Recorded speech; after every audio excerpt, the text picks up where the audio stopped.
to a special Fight Night episode of Offside Bets for this Thursday, July 8th. We are going to be running down UFC 264 for you tonight, main card only. At the end of this video, you will have an understanding as to where your picks should land and how to maximize some profits for this event. But before we go any further, please drop a like, leave a comment, tell me who you're picking, and don't forget to subscribe. Just hit that little button under the screen. Trust me, you won't regret it. So, fight fans, this is Junior. This is Offside and Out of Bounds. This is Offside Bets, and we are here talking UFC 264, POIRIER MCGREGOR 3, live from the beautiful T-Mobile Arena in the city of cities, Las Vegas, Nevada. We have the main card hitting at 10 p.m. with the prelims and the early prelims before that. The only real fight that I was interested in those earlier matches was that Carlos Condit fight, but we don't need to go too much detail on that. So let's talk card. We got Sugar Sean O'Malley. That's a bantamweight fight against Chris Moutinho. Then we follow that up with women's bantamweight Irene Aldana versus Yana Kunitskaya. Then we've got a heavyweight bout, Taya Tuivasa Bam Bam against the Prince of War Greg Hardy. Then followed by that, we got Gilbert Burns, a welterweight battle against the Wonder Boy Stephen Thompson. Then we finish that up at 12 p.m. Dustin Diamond Poirier against the Notorious one, Conor McGregor. Let's break these battles down. Okay, so first up on the cards, the first fight of the main card, we have Sugar Sean O'Malley going up against Chris Moutinho. And this is after a late back out by Louis Smoka, apparent staph infection here.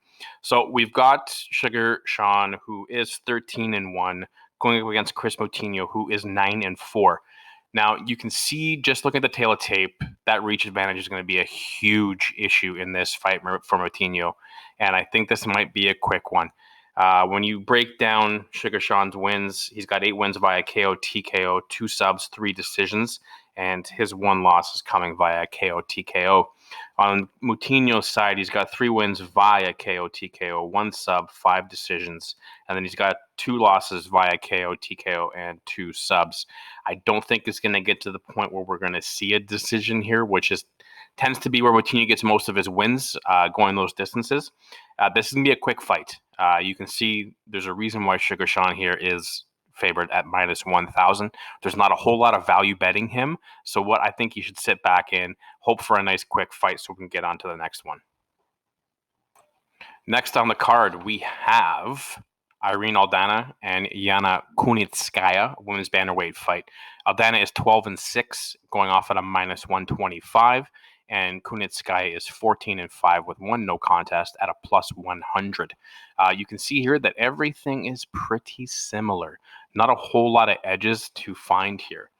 Now, Aldana is coming off a decision loss to Holly Holm that was on Fight Night. And Kunitskaya has got a 2-match streak right now, both on decision.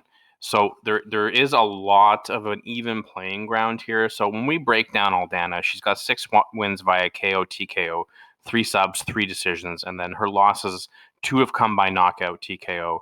She has not been submitted, and she has lost 4 times in that decision.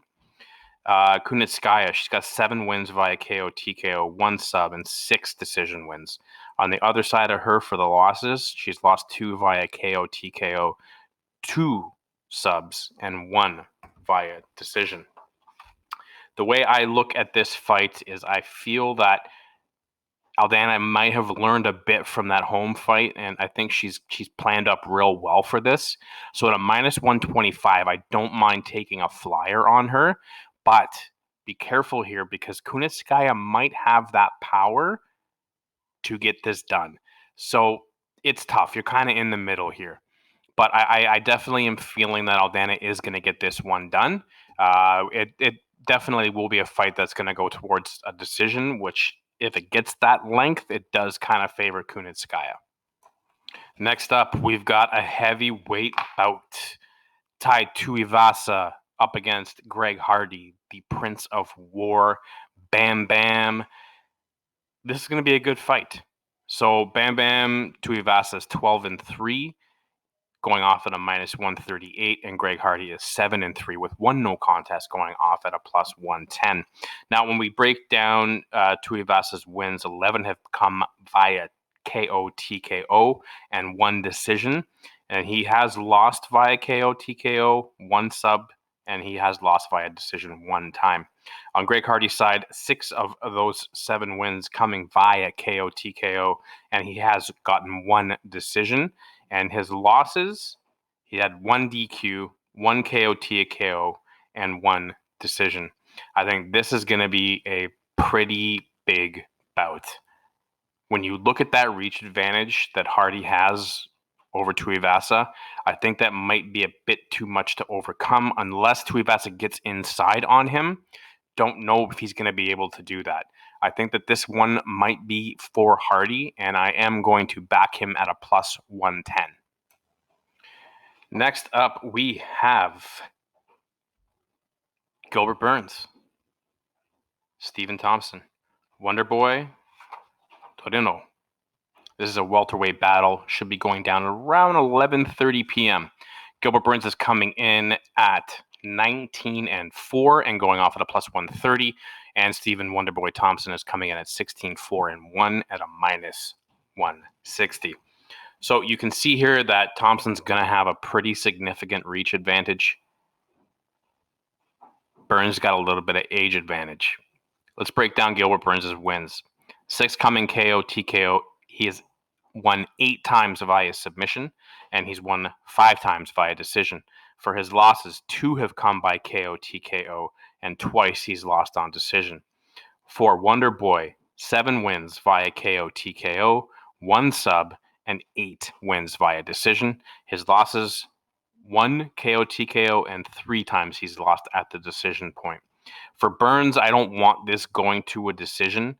I think he's going to want to go at Wonderboy as much as possible here, trying to shoot those legs as much as possible. Thompson does like to throw those out there. Heavy kicks coming. So if Burns can grab a hold of him, get him in an ankle lock, get him on guard, I think Burns might have a chance here. It's just if he's going to get there, because that reach, you don't want this fight standing up too much if you're Burns. You definitely want to get him on there. And Burns does have a history of submissions. So I'm going to look here for Burns to win this via submission at a +130. And here we are, folks, at the one we all want to see, the one we're all talking about, the one we're renting this pay-per-view for. This is Poirier McGregor 3. So Poirier's coming in with a 2-match streak since that submission to Khabib. He had Hooker on a decision, and he did have that TKO KO against McGregor. McGregor is coming off a TKO KO loss to Poirier after a TKO of Cerrone. Now, when you break down Poirier's wins, 14 via KO TKO, 6 submissions, and 7 decisions. He's lost twice via KO TKO, twice via submission, and twice via decision. On McGregor's side, the Notorious won, 19 wins coming via KO TKO, 1 submission, 2 decisions. He's lost once on KO TKO, and he has been submitted 4 times. So, where do we go from here?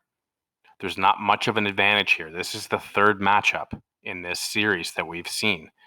So what are we to expect from both of these guys? I've seen a lot of respect coming out of Poirier's side to McGregor, giving him a lot of, pumping his tires a bit.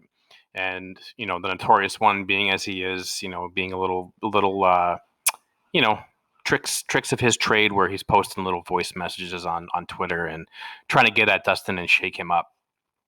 I think for this, McGregor has to steer clear of those leg kicks, but I don't think that Poirier is going to stick to the same old battle plan just because of how of unkiltered that McGregor is going to come in on this. I think he's going to be, imbalance on purpose to kind of throw Poirier off.